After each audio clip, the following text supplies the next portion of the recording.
അധ്യായം 31. മോശ ഇസ്രായേൽ ജനത്തോട് തുടർന്ന് സംസാരിച്ചു. അവൻ പറഞ്ഞു, എനിക്കിപ്പോൾ 120 വയസ്സായി. നിങ്ങളെ നയിക്കാൻ എനിക്ക് ശക്തിയില്ലാതായി. നീ ഈ ജോർദാൻ കടക്കുകയില്ല എന്ന് കർത്താവ് എന്നോട് പറഞ്ഞിട്ടുണ്ട്. നിങ്ങളുടെ ദൈവമായ കർത്താവ് തന്നെ നിങ്ങൾക്ക് മുൻപേ പോകും. അവിടുന്ന് നിങ്ങളുടെ മുൻപിൽ നിന്ന് ഈ ജനതകളെ നശിപ്പിക്കും. നിങ്ങൾ അവരുടെ ദേശം കൈവശമാക്കുകയും ചെയ്യും. കർത്താവ് അരുളി ചെയ്തിട്ടുള്ളതുപോലെ ജോഷുവ നിങ്ങളെ നയിക്കും. കർത്താവ് അമോര്യ രാജാക്കന്മാരായ സീഹോനെയും ഓഗിനെയും അവരുടെ ദേശത്തെയും നശിപ്പിച്ചതുപോലെ ഇവരെയും നശിപ്പിക്കും. കർത്താവ് അവരെ നിങ്ങൾ കേൾപ്പിച്ചു തരുമ്പോൾ ഞാൻ നിങ്ങൾക്ക് നൽകിയിട്ടുള്ള കൽപ്പനകൾ അനുസരിച്ച് നിങ്ങൾ അവരോട് പ്രവർത്തിക്കണം. ശക്തരും ധീരരുമായിരിക്കുവിൻ. ഭയപ്പെടേണ്ട, അവരെ പ്രതി പരിഭ്രമിക്കുകയും വേണ്ട. എന്തെന്നാൽ നിങ്ങളുടെ ദൈവമായ കർത്താവാണ് കൂടെ വരുന്നത്. അവിടുന്ന് നിങ്ങളെ നിരാശപ്പെടുത്തുകയോ പരിത്യജിക്കുകയോ ഇല്ല. അനന്തരം മോശ ജോഷുവയെ വിളിച്ച് എല്ലാവരുടെയും മുൻപിൽ വെച്ച് അവനോട് പറഞ്ഞു, ശക്തനും ധീരനുമായിരിക്കുക. കർത്താവ് ഈ ജനത്തിന് നൽകുമെന്ന് ഇവരുടെ പിതാക്കന്മാരോട് ശപഥം ചെയ്തിട്ടുള്ള ദേശം കൈവശമാക്കാൻ നീ ഇവരെ നയിക്കണം. കർത്താവാണ് നിന്റെ മുൻപിൽ പോകുന്നത്. അവിടുന്ന് നിന്നോടുകൂടെ ഉണ്ടായിരിക്കും. അവിടുന്ന് നിന്നെ ഭഗ്നാശനാക്കുകയോ പരിത്യജിക്കുകയോ ഇല്ല. ഭയപ്പെടുകയോ സംഭ്രമിക്കുകയോ വേണ്ട. മോശ ഈ നിയമം എഴുതി കർത്താവിന്റെ ഉടമ്പടിയുടെ പേടകം വഹിക്കുന്നവരും ലേവിയുടെ മക്കളുമായ പുരോഹിതന്മാരെയും ഇസ്രായേലിലെ എല്ലാ ശ്രേഷ്ഠന്മാരെയും ഏൽപ്പിച്ചു. അനന്തരം അവൻ അവരോട് കൽപ്പിച്ചു, വിമോചന വർഷമായ 7-ാം വർഷം കൂടാരത്തിരുന്നാൾ ആഘോഷിക്കാൻ ഇസ്രായേൽ ജനം കർത്താവ് തിരഞ്ഞെടുക്കുന്ന സ്ഥലത്ത് അവിടുത്തെ മുൻപിൽ സമ്മേളിക്കുമ്പോൾ എല്ലാവരും കേൾക്കെ നീ ഈ നിയമം വായിക്കണം. അത് കേട്ട് നിങ്ങളുടെ ദൈവമായ കർത്താവിനെ ഭയപ്പെടാൻ പഠിക്കുന്നതിനും ഈ നിയമം അക്ഷരം പ്രതി അനുസരിക്കുന്നതിനും വേണ്ടി എല്ലാ ജനങ്ങളെയും, പുരുഷന്മാരെയും സ്ത്രീകളെയും കുട്ടികളെയും നിന്റെ പട്ടണത്തിലെ പരദേശികളെയും വിളിച്ചുകൂട്ടണം. അതറിഞ്ഞിട്ടില്ലാത്ത അവരുടെ മക്കളും അത് കേൾക്കുകയും ജോർദാനക്കരെ നിങ്ങൾ കൈവശമാക്കാൻ പോകുന്ന ദേശത്ത് നിങ്ങൾ വസിക്കുന്ന കാലത്തോളം നിങ്ങളുടെ ദൈവമായ കർത്താവിനെ ഭയപ്പെടാൻ പഠിക്കുകയും ചെയ്യട്ടെ. കർത്താവ് മോശയോട് അരുളി ചെയ്തു, ഇതാ നിന്റെ മരണദിവസം ആസന്നമായിരിക്കുന്നു. ഞാൻ ജോഷുവയെ നേതാവായി നിയോഗിക്കാൻ നീ അവനെ കൂട്ടിക്കൊണ്ട് സമാഗമ കൂടാരത്തിലേക്ക് വരിക. അവർ സമാഗമ കൂടാരത്തിലെത്തി. അപ്പോൾ കർത്താവ് ഒരു മേഘസ്തംഭത്തിൽ കൂടാരത്തിനകത്ത് പ്രത്യക്ഷപ്പെട്ടു. മേഘസ്തംഭം കൂടാരവാതിലിന് മുകളിൽ നിന്നു. കർത്താവ് മോശയോട് അരുളി ചെയ്തു, ഇതാ നീ നിന്റെ പിതാക്കന്മാരോടുകൂടെ നിദ്ര പ്രാപിക്കാറായിരിക്കുന്നു. ഈ ജനം തങ്ങൾ വസിക്കാൻ പോകുന്ന ദേശത്തെ അന്യദേവന്മാരെ പിഞ്ചെന്ന് അവരുമായി വേശ്യാവൃത്തിയിൽ ഏർപ്പെടുകയും എന്നെ പരിത്യജിക്കുകയും ഞാൻ അവരോട് ചെയ്തിട്ടുള്ള ഉടമ്പടി ലംഘിക്കുകയും ചെയ്യും. അന്ന് അവരുടെ നേരെ എന്റെ കോപം ജ്വലിക്കും. ഞാൻ അവരെ പരിത്യജിക്കുകയും അവരിൽ നിന്ന് എന്റെ മുഖം മറയ്ക്കുകയും ചെയ്യും. അവർ നാശത്തിനിരയാകും. അനേകം അനർത്ഥങ്ങളും കഷ്ടതകളും അവർക്കുണ്ടാകും. നമ്മുടെ ദൈവം നമ്മുടെ ഇടയിൽ ഇല്ലാത്തതുകൊണ്ടല്ലേ ഈ കഷ്ടപ്പാടുകൾ നമുക്ക് വന്നു ഭവിച്ചത് എന്ന് ആ ദിവസം അവർ പറയും. അവർ അന്യദേവന്മാരെ പിഞ്ചെന്നു ചെയ്ത തിന്മകൾ നിമിത്തം ഞാൻ അന്ന് എന്റെ മുഖം മറച്ചുകളയും. ആകയാൽ ഈ ഗാനം എഴുതിയെടുത്ത് ഇസ്രായേൽ ജനതയെ പഠിപ്പിക്കുക. അവർക്കെതിരെ സാക്ഷ്യമായിരിക്കേണ്ടതിന് ഇത് അവരുടെ അധരത്തിൽ നിക്ഷേപിക്കുക. അവരുടെ പിതാക്കന്മാർക്ക് നൽകുമെന്ന് ശപഥം ചെയ്ത തേനും പാലും ഒഴുകുന്ന ഭൂമിയിൽ ഞാൻ അവരെ എത്തിക്കും. അവിടെ അവർ ഭക്ഷിച്ച് തൃപ്തരായി തടിച്ചു കൊടുക്കും. അപ്പോൾ അവർ അന്യദേവന്മാരുടെ നേരെ തിരിഞ്ഞ് അവരെ സേവിക്കും. എന്റെ ഉടമ്പടി ലംഘിച്ച് എന്നെ നിന്ദിക്കും. അനേകം അനർത്ഥങ്ങളും കഷ്ടതകളും അവർക്ക് വന്ന് ഭവിക്കുമ്പോൾ ഈ ഗാനം അവർക്കെതിരെ സാക്ഷ്യമായി നിൽക്കും. വിസ്മൃതമാകാതെ അവരുടെ സന്തതികളുടെ നാവിൽ ഇത് നിലകൊള്ളും. അവർക്ക് നൽകുമെന്ന് ശപഥം ചെയ്ത ദേശത്ത് ഞാൻ അവരെ എത്തിക്കുന്നതിന് മുൻപ് തന്നെ അവരിൽ കുടികൊള്ളുന്ന വിചാരങ്ങൾ എനിക്കറിയാം. അന്ന് തന്നെ മോശ ഈ ഗാനമെഴുതി ഇസ്രായേൽ ജനത്തെ പഠിപ്പിച്ചു. കർത്താവ് നൂനിന്റെ മകനായ ജോഷ്വയെ അധികാരമേൽപ്പിച്ചുകൊണ്ട് പറഞ്ഞു, ശക്തനും ധീരനുമായിരിക്കുക. ഞാൻ ഇസ്രായേൽ മക്കൾക്ക് നൽകുമെന്ന് ശപഥം ചെയ്തിരിക്കുന്ന നാട്ടിലേക്ക് നീ അവരെ നയിക്കും. ഞാൻ നിന്നോട് കൂടെ ഉണ്ടായിരിക്കും. മോശ ഈ നിയമങ്ങളെല്ലാം പുസ്തകത്തിൽ എഴുതി. അനന്തരം അവൻ കർത്താവിന്റെ ഉടമ്പടിയുടെ പേടകം വഹിച്ചിരുന്ന ലേവ്യരോട് കൽപ്പിച്ചു, ഈ നിയമപുസ്തകമെടുത്ത് നിങ്ങളുടെ ദൈവമായ കർത്താവിൻ്റെ ഉടമ്പടിയുടെ പേടകത്തിനരികിൽ വയ്ക്കുവിൻ. അവിടെ ഇത് നിങ്ങൾക്കെതിരെ ഒരു സാക്ഷ്യമായിരിക്കട്ടെ.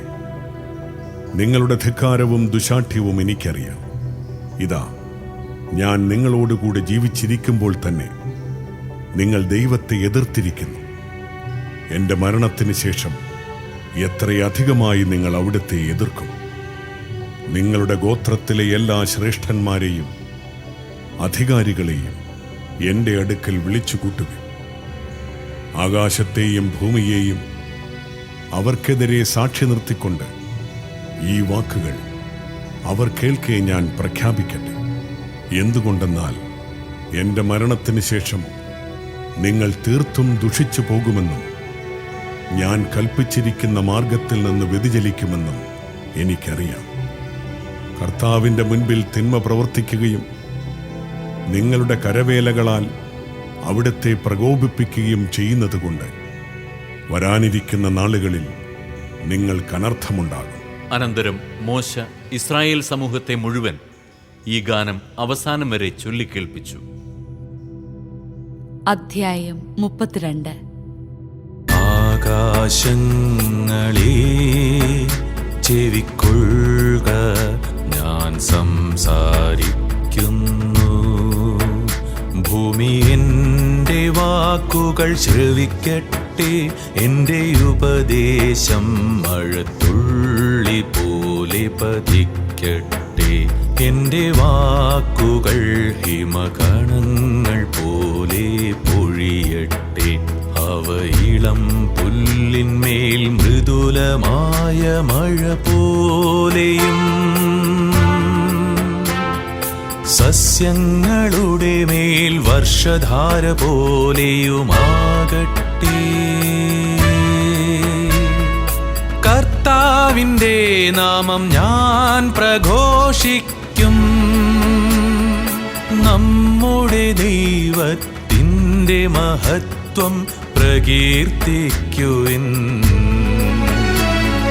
കർത്താവ് പാറയാകുന്നു, അവിടുത്തെ പ്രവൃത്തി പരിപൂർണവും, അവിടുത്തെ വഴികൾ നീതിയുക്തവുമാണ്. തിന്മയറിയാത്തവനും വിശ്വസ്തനുമാണു ദൈവം, അവിടുന്നു നീതിമാനും സത്യസന്ധനുമാണ്.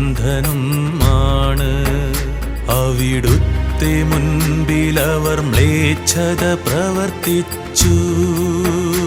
അവർ അവിടുത്തെ മക്കളല്ലാതായി. ദുഷ്ടവും വക്രവുമായ തലമുറയാണ് അവരുടേത്. ഘോഷരും ബുദ്ധിഹീനരുമായ ജനമേ, ഇതോ കർത്താവിനു പ്രതിഫലം. അവിടുന്നല്ലയോ നിങ്ങളെ സൃഷ്ടിച്ച നിങ്ങളുടെ പിതാവ്, നിങ്ങളുടെ സ്രഷ്ടാവും പരിപാലകനും അവിടുന്നല്ലയോ. കഴിഞ്ഞു പോയ കാലങ്ങളോർക്കുവിൻ. തലമുറകളിലൂടെ കടന്നു പോയ വർഷങ്ങൾ അനുസ്മരിക്കുവിൻ. പിതാക്കന്മാരോടു ചോദിക്കുവിൻ, അവർ നിങ്ങൾക്കു പറഞ്ഞു തരും. പ്രായം ചെന്നവരോടു ചോദിക്കുവിൻ, അവർ നിങ്ങൾക്കു വിവരിച്ചു തരും. അത്യുന്നതൻ ജനതകൾക്ക് അവരുടെ പൈതൃകം വീതിച്ചു കൊടുത്തപ്പോൾ മനുഷ്യ മക്കളെ അവിടുന്നു വേർതിരിച്ചപ്പോൾ ഇസ്രായേൽ മക്കളുടെ എണ്ണമനുസരിച്ച് അവിടുന്ന് ജനതകൾക്ക് അതിർത്തി നിശ്ചയിച്ചു. കർത്താവിൻ്റെ ഓഹരി അവിടുത്തെ ജനമാണ്, യാക്കോബ് അവിടുത്തെ അവകാശവും. അവിടുന്ന് അവനെ മരുഭൂമിയിൽ ശൂന്യത ഓരിയിടുന്ന മണലാരണ്യത്തിൽ കണ്ടെത്തി. അവനെ വാരിപ്പുണർന്നു, താൽപര്യപൂർവം പരിചരിച്ച് തൻ്റെ കണ്ണിലുണ്ണിയായി സൂക്ഷിച്ചു. കൂടുചലിപ്പിക്കുകയും കുഞ്ഞുങ്ങളുടെ മുകളിൽ ചിറകടിക്കുകയും വിരിച്ച ചിറകുകളിൽ കുഞ്ഞുങ്ങളെ വഹിക്കുകയും ചെയ്യുന്ന കഴുകനെ പോലെ അവനെ നയിച്ചതു കർത്താവാണ്. അന്യദേവന്മാരാരും അവനോടൊത്തുണ്ടായിരുന്നില്ല. ഭൂമിയിലെ ഉത്തുംഗ തലങ്ങളിലൂടെ അവിടുന്ന് അവനെ സവാരി ചെയ്യിച്ചു. വയലിലെ വിളവുകൾ അവൻ ഭക്ഷിച്ചു. പാറയിൽ നിന്നു തേനും കഠിനശിലയിൽ നിന്ന് എണ്ണയും അവിടുന്ന് അവന് കുടിക്കാൻ കൊടുത്തു. കാലിക്കൂട്ടത്തിൽ നിന്നു തൈരും ആട്ടിൻ പറ്റങ്ങളിൽ നിന്ന് പാലും ആട്ടിൻ കുട്ടികളുടെയും മുട്ടാടുകളുടെയും ബാഷാൻ കാലിക്കൂട്ടത്തിൻ്റെയും കോലാടുകളുടെയും കൊഴുപ്പും വിശിഷ്ടമായ ധാന്യവും നിനക്കു നൽകി. ശുദ്ധമായ മുന്തിരിച്ചാറു നീ പാനം ചെയ്തു. യശുറൂൺ തടിച്ചു ശക്തനായി കൊഴുത്തു മിനുങ്ങി. അവൻ തന്നെ സൃഷ്ടിച്ച ദൈവത്തെ ഉപേക്ഷിക്കുകയും തൻ്റെ രക്ഷയുടെ പാറയെ പുച്ഛിച്ചു തള്ളുകയും ചെയ്തു. അന്യദേവന്മാരെ കൊണ്ടവർ അവിടുത്തെ അസൂയ പിടിപ്പിച്ചു. നിന്ദ്യകർമ്മങ്ങൾ കൊണ്ടു കുപിതനാക്കി. ദൈവമല്ലാത്ത ദുർദേവതകൾക്ക്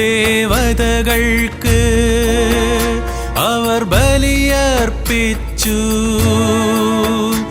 അവർ അറിയുകയോ നിങ്ങളുടെ പിതാക്കന്മാർ ഭയപ്പെടുകയോ ചെയ്തിട്ടില്ലാത്തവരും പുതുതായി പ്രത്യക്ഷപ്പെട്ടവരുമാണ് ഈ ദേവന്മാർ.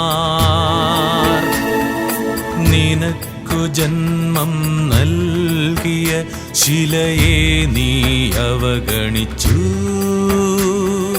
നിനക്കു രൂപമേകിയ ദൈവത്തെ നീ വിസ്മരിച്ചു. കർത്താവ് അതു കാണുകയും തൻ്റെ പുത്രിപുത്രന്മാരുടെ പ്രകോപനം നിമിത്തം അവരെ വെറുക്കുകയും ചെയ്തു. അവിടുന്നു പറഞ്ഞു, അവരിൽ നിന്ന് എൻ്റെ മുഖം ഞാൻ മറയ്ക്കും. അവർക്ക് എന്ത് സംഭവിക്കുമെന്ന് എനിക്കു കാണണം. അവർ വക്രവും അവിശ്വസ്തവും ആയ തലമുറയാണ്. ദൈവമല്ലാത്തതിനെ കൊണ്ട് അവർ എന്നിൽ അസൂയ ഉണർത്തി. മിഥ്യാമൂർത്തികളാൽ അവർ എന്നെ പ്രകോപിപ്പിച്ചു. അതിനാൽ ജനതയല്ലാത്തവരെ കൊണ്ട് അവരിൽ ഞാൻ അസൂയ ഉണർത്തും. ഭോഷന്മാരുടെ ഒരു ജനതയെ കൊണ്ട് അവരെ ഞാൻ പ്രകോപിപ്പിക്കും. എന്റെ ക്രോധത്തിൽ നിന്ന് അഗ്നി ജ്വലിച്ചുയരുന്നു. പാതാളഗർത്തം വരെയും അത് കത്തിയിറങ്ങും. ഭൂമിയെയും അതിൻ്റെ വിളവുകളെയും അത് വിഴുങ്ങുന്നു. പർവ്വതങ്ങളുടെ അടിത്തറകളെ അതു ദഹിപ്പിക്കുന്നു. അവരുടെ മേൽ ഞാൻ തിന്മ കൂന കൂട്ടും. എൻ്റെ അസ്ത്രങ്ങളൊന്നൊഴിയാതെ അവരുടെ മേൽ വർഷിക്കും. വിശപ്പ് അവരെ കാർന്നു തിന്നും. ദഹിപ്പിക്കുന്ന ചൂടും വിഷവ്യാധിയും അവരെ വിഴുങ്ങും. ഹിംസ്രജന്തുക്കളെയും വിഷപ്പാമ്പുകളെയും ഞാൻ അവരുടെ മേലയക്കും. വെളിയിൽ വാളും സങ്കേതത്തിനുള്ളിൽ ഭീകരതയും. യുവാവിനെയും കന്യകയെയും ശിശുവിനെയും വൃദ്ധനെയും ഒന്നുപോലെ നശിപ്പിക്കും. അവരെ ഞാൻ ചിതറിച്ചു കളയും. ജനതകളുടെ ഇടയിൽ നിന്ന് അവരുടെ ഓർമ്മ പോലും തുടച്ചു നീക്കുമെന്നു ഞാൻ പറയുമായിരുന്നു. എന്നാൽ ശത്രു പ്രകോപനപരമായി പെരുമാറുകയും എതിരാളികൾ അഹങ്കാരോന്മത്തരായി ഞങ്ങളുടെ കരം വിജയിച്ചിരിക്കുന്നു. കർത്താവല്ല ഇതു ചെയ്തതെന്നു പറയുകയും ചെയ്തേക്കുമെന്നു ഞാൻ ഭയപ്പെട്ടു. ആലോചനയില്ലാത്ത ഒരു ജനമാണവർ. വിവേകവും അവർക്കില്ല. ജ്ഞാനികളായിരുന്നെങ്കിൽ അവരിതു മനസ്സിലാക്കുമായിരുന്നു. തങ്ങളുടെ അവസാനത്തെ പറ്റി ചിന്തിക്കുമായിരുന്നു. ഇസ്രായേലിന്റെ അഭയം അവരെ വിറ്റുകളയുകയും കർത്താവ് അവരെ കൈവെടിയുകയും ചെയ്തിരുന്നില്ലെങ്കിൽ 1000 പേരെ അനുധാവനം ചെയ്യാൻ ഒരാൾക്കെങ്ങനെ കഴിയുമായിരുന്നു? 10,000 തുരത്താൻ 2 പേർക്ക് എങ്ങനെ സാധിക്കുമായിരുന്നു? എന്തെന്നാൽ നമ്മുടെ ആശ്രയം പോലെയല്ല അവരുടെ ആശ്രയം. നമ്മുടെ ശത്രുക്കൾ തന്നെ അതു സമ്മതിക്കും. അവരുടെ മുന്തിരി സോദോമിലെയും ഗൊമോറായിലെയും വയലുകളിൽ വളരുന്നു. അതിൻ്റെ പഴങ്ങൾ വിഷമയമാണ്, കുലകൾ തിക്തവും. അവരുടെ വീഞ്ഞ് കരാള സർപ്പത്തിൻ്റെ വിഷമാണ്. സർപ്പത്തിൻ്റെ കൊടിയ വിഷം. ഈ കാര്യം ഞാൻ ഭദ്രമായി സൂക്ഷിക്കുകയല്ലേ, എൻ്റെ അറകളിലാക്കി മുദ്ര വെച്ചിരിക്കുകയല്ലേ. അവരുടെ കാൽ വഴുതുമ്പോൾ പ്രതികാരം ചെയ്യുന്നതും പകരം കൊടുക്കുന്നതും ഞാനാണ്. അവരുടെ വിനാശകാലം ആസന്നമായി. അവരുടെ മേൽ പതിക്കാനിരിക്കുന്ന നാശം അതിവേഗം അടുത്തു വരുന്നു. അവരുടെ ശക്തി ക്ഷയിച്ചെന്നും സ്വതന്ത്രനോ തടവുകാരനോ അവശേഷിച്ചിട്ടില്ലെന്നും കണ്ട് കർത്താവ് തൻ്റെ ജനത്തിനു വേണ്ടി നീതി നടത്തും. തൻ്റെ ദാസരോടു കരുണ കാണിക്കും. അവിടുന്നു ചോദിക്കും, അവരുടെ ദേവന്മാരെവിടെ? അവർ അഭയം പ്രാപിച്ച പാറയെവിടെ? അവർ അർപ്പിച്ച ബലികളുടെ കൊഴുപ്പ് ആസ്വദിക്കുകയും കാഴ്ചവെച്ച വീഞ്ഞു കുടിക്കുകയും ചെയ്ത ദേവന്മാരെവിടെ? അവർ എഴുന്നേറ്റു നിങ്ങളെ സഹായിക്കട്ടെ. അവരായിരിക്കട്ടെ നിങ്ങളുടെ സംരക്ഷകർ. ഇതാ ഞാനാണ്, ഞാൻ മാത്രമാണു ദൈവം. ഞാനല്ലാതെ വേറെ ദൈവമില്ല. കൊല്ലുന്നതും ജീവിപ്പിക്കുന്നതും ഞാൻ, മുറിവേൽപ്പിക്കുന്നതും സുഖപ്പെടുത്തുന്നതും ഞാൻ തന്നെ. എൻ്റെ കയ്യിൽ നിന്ന് രക്ഷപ്പെടുത്തുക ആർക്കും സാധ്യമല്ല. ഇതാ സ്വർഗത്തിലേക്കു കരമുയർത്തി ഞാൻ പ്രഖ്യാപിക്കുന്നു, ഞാനാണ് എന്നേക്കും ജീവിക്കുന്നവൻ. തിളങ്ങുന്ന വാളിനു ഞാൻ മൂർച്ച കൂട്ടും, വിധി തീർപ്പു കയ്യിലെടുക്കും. എന്റെ ശത്രുക്കളോടു ഞാൻ പകവീട്ടും, എന്നെ വെറുക്കുന്നവരോടു പകരം ചോദിക്കും. എന്റെ അസ്ത്രങ്ങൾ രക്തം കുടിച്ചു മതിക്കും, എന്റെ വാൾ മാംസം വിഴുങ്ങും. മാരകമായ മുറിവേറ്റവരുടെയും കടവുകാരുടെയും രക്തം, ശത്രുനേതാക്കളുടെ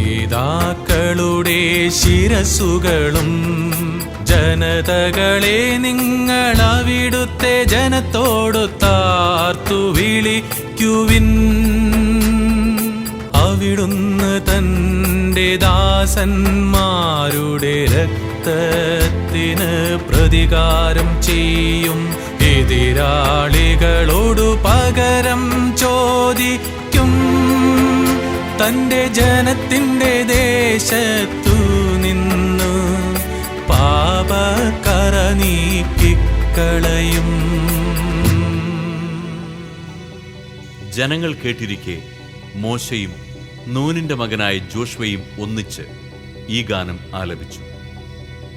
ഇങ്ങനെ ഇസ്രായേൽ ജനത്തെ ഉദ്ബോധിപ്പിച്ചതിനു ശേഷം മോശ പറഞ്ഞു, ഞാൻ ഇന്ന് നിങ്ങളോട് കൽപ്പിച്ചിരിക്കുന്ന ഈ നിയമത്തിലെ ഓരോ വാക്കും ശ്രദ്ധാപൂർവം പാലിക്കാൻ നിങ്ങളുടെ മക്കളോട് ആജ്ഞാപിക്കുന്നതിനായി അവ ഹൃദയത്തിൽ സംഗ്രഹിക്കും.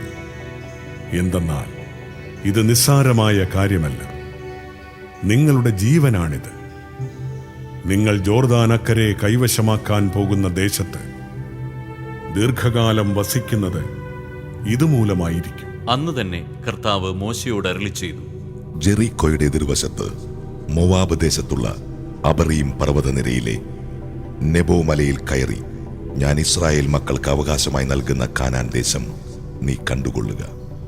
നിന്റെ സഹോദരൻ അഹറോൻ ഹോർ മലയിൽ വെച്ച് മരിക്കുകയും തന്റെ ജനത്തോട് ചേരുകയും ചെയ്തതുപോലെ നീയും മരിച്ച് നിന്റെ ജനത്തോട് ചേരും. എന്തെന്നാൽ സിൻ മരുഭൂമിയിൽ കാദേശിലെ മെരീബ ജലാശയത്തിന് സമീപം ഇസ്രായേൽ ജനത്തിന്റെ മുൻപിൽ വെച്ച് നീ എന്നോട് അവിശ്വസ്തമായി പെരുമാറി. എന്റെ പരിശുദ്ധിക്ക് നീ സാക്ഷ്യം നൽകിയില്ല. ഇസ്രായേൽ ജനത്തിന് ഞാൻ നൽകുന്ന ആദേശം നീ കണ്ടുകൊള്ളുക, എന്നാൽ നീ അവിടെ പ്രവേശിക്കുകയില്ല. അധ്യായം 33. ദൈവപുരുഷനായ മോശ തന്റെ മരണത്തിനു മുൻപ് ഇസ്രായേൽ ജനത്തിന് നൽകിയ അനുഗ്രഹമാണിത്. അവൻ പറഞ്ഞു, കർത്താവ് സീനായിൽ നിന്ന് വന്നു നമുക്കായി സേറിൽ നിന്നുദിച്ച് പാരാൻ പർവ്വതത്തിൽ നിന്ന് പ്രകാശിച്ചു. വിശുദ്ധരുടെ 10,000 നമുക്കായി അവിടുത്തെ വലത്തു ഭാഗത്തു നിന്ന് ജ്വലിക്കുന്ന നിയമം പുറപ്പെട്ടു. അവിടുന്ന് തന്റെ ജനത്തെ സ്നേഹിച്ചു. തന്റെ വിശുദ്ധരെല്ലാവരും അവിടുത്തെ കരങ്ങളിലായിരുന്നു. അവിടുത്തെ പാദാന്തികത്തിലിരുന്ന് അവിടുത്തെ വചനം അവർ ശ്രവിച്ചു. മോശ നമുക്ക് നിയമം നൽകി. യാക്കോബിന് പിതൃസ്വത്താണത്. ഇസ്രായേൽ ഗോത്രങ്ങളും ജനത്തിന്റെ തലവന്മാരും ഒരുമിച്ച് കൂടിയപ്പോൾ യെശുറൂണിൽ കർത്താവായിരുന്നു രാജാവ്. റൂബൻ ജീവിക്കട്ടെ, അവൻ മരിക്കാതിരിക്കട്ടെ. എന്നാൽ അവന്റെ സംഖ്യ പരിമിതമായിരിക്കട്ടെ. യൂദായെ ഇപ്രകാരം അനുഗ്രഹിച്ചു, കർത്താവേ, യൂദായുടെ സ്വരം ശ്രവിക്കണമേ. അവനെ തന്റെ ജനത്തിന്റെ അടുക്കിലേക്ക് കൊണ്ടുവരണമേ. അങ്ങയുടെ കരം അവനെ സംരക്ഷിക്കട്ടെ. അവന്റെ ശത്രുക്കൾക്കെതിരെ അങ്ങ് അവന് തുണയായിരിക്കണമേ. ലേവിയെക്കുറിച്ച് അവൻ പറഞ്ഞു, അങ്ങയുടെ തുമ്മീമും ഉറീമും അങ്ങയുടെ വിശ്വസ്തന് നൽകണമേ. അവനെയാണ് അങ്ങ് മാസായിൽ വെച്ച് പരീക്ഷിച്ചത്. അവനുമായാണ് മെരീബ ജലാശയത്തിങ്കിൽ വെച്ച് അങ്ങ് ഏറ്റുമുട്ടിയത്. നിങ്ങളെ ഞാൻ അറിയില്ലെന്ന് അവൻ തന്റെ മാതാപിതാക്കന്മാരോട് പറഞ്ഞു. സഹോദരരെ അവൻ അംഗീകരിച്ചില്ല, സ്വന്തം മക്കളെ സ്വീകരിച്ചുമില്ല. അവർ അവിടുത്തെ വാക്കുകൾ അനുസരിച്ച് അവിടുത്തെ ഉടമ്പടി പാലിച്ചു. അവർ യാക്കോബിനെ അവിടുത്തെ നീതിവിധികൾ പഠിപ്പിക്കും, ഇസ്രായേലിനെ അവിടുത്തെ നിയമവും. അവർ അവിടുത്തെ സന്നിധിയിൽ ധൂപമർപ്പിക്കും, അവിടുത്തെ ബലിപീഠത്തിന്മേൽ ദഹനബലികളും. കർത്താവേ, അവനെ അനുഗ്രഹിച്ച് സമ്പന്നനാക്കണമേ. പ്രയത്നങ്ങളെ ആശീർവദിക്കണമേ. അവന്റെ ശത്രുവിൻ്റെയും അവനെ വെറുക്കുന്നവന്റെയും നടുമുടിക്കണമേ. അവർ എഴുന്നേൽക്കാതിരിക്കട്ടെ. ബെഞ്ചമിനെക്കുറിച്ച് അവൻ പറഞ്ഞു, കർത്താവിന് പ്രിയപ്പെട്ടവൻ, അവിടുത്തെ സമീപത്ത് അവൻ സുരക്ഷിതനായി വസിക്കുന്നു. അവിടുന്ന് എല്ലായ്പ്പോഴും അവനെ വലയം ചെയ്യും. അവിടുത്തെ ചുമലുകളുടെ ഇടയിൽ അവൻ വാസമുറപ്പിക്കും. ജോസഫിനെ കുറിച്ച് അവൻ പറഞ്ഞു, അവന്റെ ദേശം കർത്താവിനാൽ അനുഗ്രഹീതമാകട്ടെ.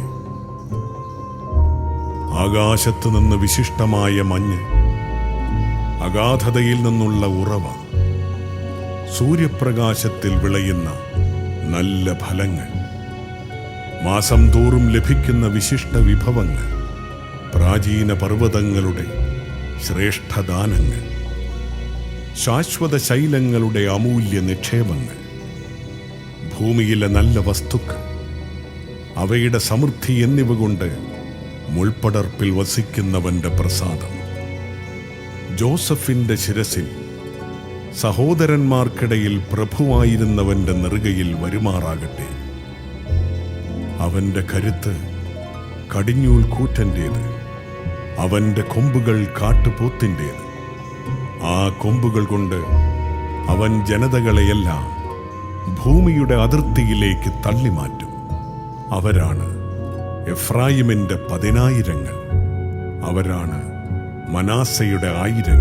സെബുലൂണിനെ കുറിച്ച് അവൻ പറഞ്ഞു, സെബുലൂൺ, നീ നിന്റെ പ്രയാണത്തിൽ സന്തോഷിച്ചാലും, ഇസാക്കർ, നീ നിന്റെ കൂടാരത്തിലും. അവർ ജനതകളെ പർവ്വതത്തിലേക്ക് വിളിക്കും.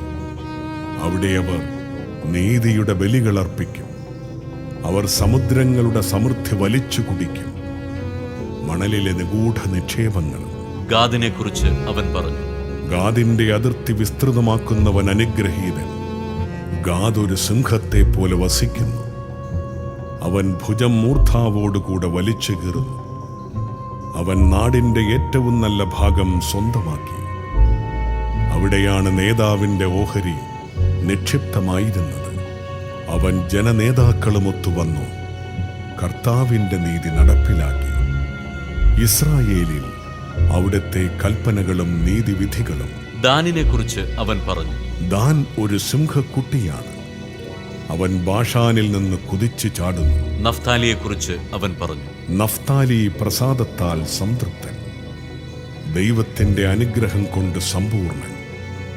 കടലും ദക്ഷിണ ദിക്കും നീ കൈവശമാക്കുക. ആഷേറിനെ കുറിച്ച് അവൻ പറഞ്ഞു, പുത്രന്മാരിൽ ഏറ്റവും അനുഗ്രഹീതൻ ആഷേറായിരിക്കട്ടെ, സഹോദരന്മാരിൽ പ്രിയങ്കരൻ. അവൻ തന്റെ പാദങ്ങൾ എണ്ണയിൽ കഴുകട്ടെ. നിന്റെ ഓടാമ്പൽ ഇരുമ്പും പിത്തളയും, നിന്റെ ആയുസ്സോളം നിന്റെ ശക്തിയും. യശുറൂൻ, നിന്റെ ദൈവത്തെ പോലെ ആരുമില്ല. നിന്നെ സഹായിക്കാൻ അവിടുന്ന് വിഹായസിലൂടെ മഹത്വപൂർണനായി മേഘത്തിന്മേൽ സഞ്ചരിക്കുന്നു. നിത്യനായ ദൈവം നിന്റെ അഭയം, താങ്ങാൻ ശാശ്വത ഹസ്തങ്ങൾ. അവിടുന്ന് നിന്റെ ശത്രുവിനെ തട്ടിമാറ്റും, സംഹരിക്കും. അവിടുന്ന് പറയും, ഇസ്രായേൽ സുരക്ഷിതമായി വസിക്കും. യാക്കോബിന്റെ സന്തതികൾ ധാന്യവും വീഞ്ഞുമുള്ള നാട്ടിൽ തനിച്ചു പാർക്കും. ആകാശം മഞ്ഞു പൊഴിക്കും. ഇസ്രായേലേ, നീ ഭാഗ്യവാൻ. നിന്നെ സഹായിക്കുന്ന പരിചയം, നിന്നെ മഹത്വമണിയിക്കുന്ന വാളുമായ കർത്താവിനാൽ രക്ഷിക്കപ്പെട്ട നിന്നെപ്പോലെ മറ്റേത് ജനമാണുള്ളത്? ശത്രുക്കൾ നിന്നെ വഞ്ചിക്കാൻ ശ്രമിക്കും, എന്നാൽ നീ അവരുടെ ഉന്നത സ്ഥലങ്ങൾ ചവിട്ടിമെതിക്കും. അധ്യായം 34. അനന്തരം മോശ മൊവാബ് സമതലത്തിൽ നിന്ന് ജെറീക്കോയുടെ എതിർവശത്ത് സ്ഥിതി ചെയ്യുന്ന നെബോമലയിലെ പിസ്ഗായുടെ മുകളിൽ കയറി. കർത്താവ് അവന് എല്ലാ പ്രദേശങ്ങളും കാണിച്ചു കൊടുത്തു. ഗിലെയാദ് മുതൽ ദാൻ വരെയുള്ള പ്രദേശങ്ങളും, നഫ്താലി മുഴുവനും, എഫ്രായിമിൻ്റെയും മനാസയുടെയും ദേശങ്ങളും, പശ്ചിമ സമുദ്രം വരെയുള്ള യൂദാദേശവും, നെഗബും ഈന്തപ്പനകളുടെ പട്ടണമായ ജെറീക്കോ സ്ഥിതി ചെയ്യുന്ന താഴ്വരയിലെ സോവാർ വരെയുള്ള സമതലവും. അനന്തരം കർത്താവ് അവനോട് പറഞ്ഞു, നിന്റെ സന്തതികൾക്ക് നൽകുമെന്ന് അബ്രാഹത്തോടും ഇസഹാക്കിനോടും യാക്കോബിനോടും ഞാൻ ശപഥം ചെയ്ത ദേശമാണിത്. ഇത് കാണാൻ ഞാൻ നിന്നെ അനുവദിച്ചു. എന്നാൽ നീ ഇതിൽ പ്രവേശിക്കുകയില്ല. കർത്താവിന്റെ ദാസനായ മോശ അവിടുന്ന് അരുളി ചെയ്തതുപോലെ മൊവാബ് ദേശത്ത് വെച്ച് മരിച്ചു. മൊവാബ് ദേശത്ത് ബത്പയോറിനെതിരെയുള്ള താഴ്വരയിൽ അവൻ സംസ്കരിക്കപ്പെട്ടു. എന്നാൽ ഇന്നുവരെ അവന്റെ ശവകുടീരത്തിന്റെ സ്ഥാനം ആർക്കും അറിവില്ല. മരിക്കുമ്പോൾ മോശയ്ക്ക് 120 വയസ്സുണ്ടായിരുന്നു. അവന്റെ കണ്ണ് മങ്ങുകയോ ശക്തി ക്ഷയിക്കുകയോ ചെയ്തിരുന്നില്ല. ഇസ്രായേൽ 30 ദിവസം മൊവാബ് താഴ്വരയിൽ മോശയെ ഓർത്ത് വിലപിച്ചു. മോശയ്ക്ക് വേണ്ടിയുള്ള വിലാപ ദിവസങ്ങൾ പൂർത്തിയായി. നൂനിന്റെ പുത്രനായ ജോഷുവ ജ്ഞാനത്തിന്റെ ആത്മാവിനാൽ പൂരിതനായിരുന്നു. എന്തെന്നാൽ മോശ അവന്റെ മേൽ കൈകൾ വെച്ചിരുന്നു. ഇസ്രായേൽ ജനം അവന്റെ വാക്ക് കേൾക്കുകയും കർത്താവ് മോശയോട് കൽപ്പിച്ചിരുന്നതുപോലെ പ്രവർത്തിക്കുകയും ചെയ്തു. കർത്താവ് മുഖാഭിമുഖം സംസാരിച്ച മോശയെപ്പോലെ മറ്റൊരു പ്രവാചകൻ പിന്നീട് ഇസ്രായേലിൽ ഉണ്ടായിട്ടില്ല. കർത്താവിനാൽ നിയുക്തനായി ഈജിപ്തിൽ ഫറവോയ്ക്കും ദാസന്മാർക്കും രാജ്യത്തിന് മുഴുവനും എതിരായി അവൻ പ്രവർത്തിച്ച അടയാളങ്ങളിലും അത്ഭുതങ്ങളിലും ഇസ്രായേൽ ജനത്തിന് മുൻപിൽ പ്രകടമാക്കിയ മഹത്തും ഭയാനകവുമായ പ്രവൃത്തികളിലും മോശ അതുല്യനാണ്.